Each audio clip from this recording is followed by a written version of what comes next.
Yongki ingin tertawa sekaligus merasa kasihan pada nasib sahabatnya. Tapi mau bagaimana lagi jika sejak awal memang Miftah sudah salah kaprah. Indria, apakah kamu punya ide untukku? Tanya Yongki. Tidak ada. Jawab Indria juga. Bingung. Kira-kira hal apa yang bisa membuat kamu jadi berpikiran ingin menjadi istri yang berbakti dan sangat sayang padaku? Tanya Yongki serius. Kalau setelah ikut pengajian, apalagi jika tema surga istri terletak pada rida suamiku, aku jadi semakin patuhkan sama Mas Yongki. Jawab Indria jujur. Pengajian ya, good job. Kalau gitu bagaimana jika kita mengajak Safira juga untuk mengikuti pengajian? Tetapi sebelum itu hari ini aku harus ke Pak Kiai dulu meminta bantuan agar saat ceramah mengenai suami istri. Jawab Yongki bersemangat. Iya Mas, ini adalah ide yang bagus. Aku sangat setuju. Balas Indria. Ini adalah ide darimu. Jadi kamulah yang seharusnya mendapat hadiah dariku. Jawab Yongki. Yongki langsung memeluk dan mencium bibir sang istri. Dan Indria tidak tinggal diam, kali ini sudah tidak malu lagi membalas serangan suaminya. Kamu sangat seksi sekali. Gumam Yongki. Indria memang sekarang jika di dalam kamar tidak memakai jilbab, bahkan sengaja merayu suaminya. Semakin bertambah usia kehamilan, semakin besar pula rasa ingin bercinta. Dan Yongki juga menyadari perubahan pada sang istri yang setiap saat meminta jatah. Tetapi Yongki sama sekali tidak keberatan, justru malah sangat semangat sekali. Karena bercinta merupakan olahraga yang paling nikmat dan menyenangkan. Akhir-akhir ini kamu begitu bersemangat, goda Yongki. Indria hanya tersenyum malu, tetapi memang tidak bisa dipungkiri jika semua itu adalah kebenaran. Yongki tidak membuang-buang lagi kesempatan. Dia mencium dan melumat abis bibir istrinya. Indria sampai kesulitan napas dan dia menggigit bibir Yongki. Kamu nakal, pekik Yongki. Habisnya, aku sampai tidak bisa bernapas. Jawab Indria. Yongki tertawa, mencium lagi dan mencumbu leher istrinya yang sangat mulut dan putih. Ketika Yongki terus mencumbu ke bagian lain, Indria sudah pasrah dan menginginkan lebih dari ini. Indria mengakui kehebatan suaminya dalam bercinta. Makanya diam-diam dia juga ketagihan tetapi malu mengakuinya. Sudah dulu ya, aku mau mandi dan ke rumah Pak Kiai. Ujar Yongki sengaja mengerjai istrinya. Mas, keluh Indria sedang enak-enaknya malah dilepas. Kenapa? Ahai, mau lanjut, goda Yongki. Indria memalingkan wajahnya tanda kesal. Yongki tertawa terbahak-bahak dan kemudian meluk istrinya lagi erat. Maaf, aku hanya menggodamu saja. Tetapi aku suka kamu yang seperti ini. Serius, goda Yongki. Hentikan senyum yang menyebalkan itu. Mas, serga Indria sudah terlanjur kesal. Yakin, aku tahu kamu selalu merindukan senyumku yang mempesona ini. Balas Yongki. Yongki mulai beraksi lagi. Kali ini tidak nanggung-nanggung karena sudah membuat istrinya kesal juga harus menebusnya dengan lebih bergairah lagi.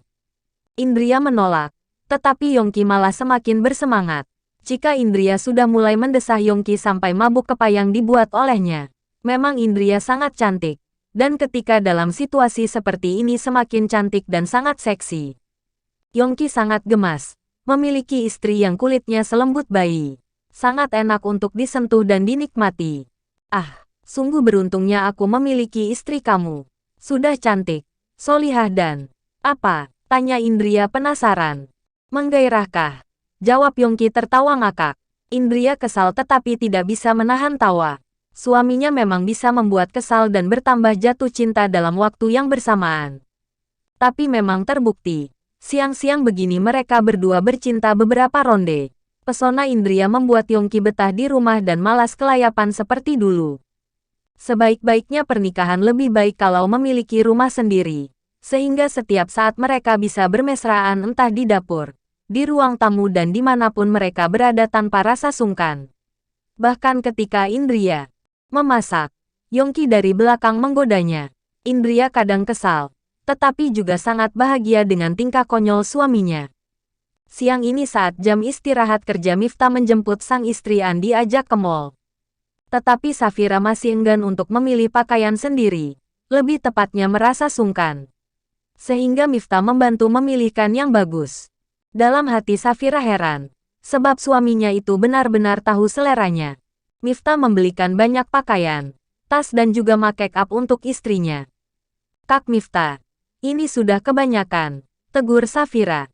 Kokak, aku ini bukan kakakmu melainkan suamimu, tegur Miftah tersenyum manis. Safira langsung terperanjat kaget.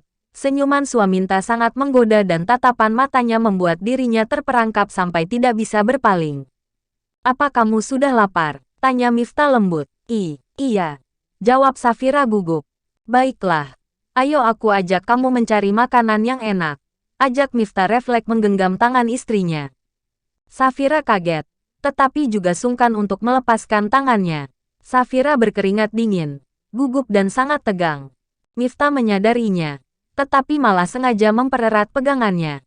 Tumben sekali mall ini penuh orang. Aku harus memegang kamu agar tidak hilang, ujar Miftah. Mall memang lebih ramai dari biasanya, sebab sedang mengadakan diskon besar-besaran. Menjelang akhir tahun, kamu mau makan apa? Tanya Miftah. Sembarang. Aku bukan pemilih, jawab Safira gugup.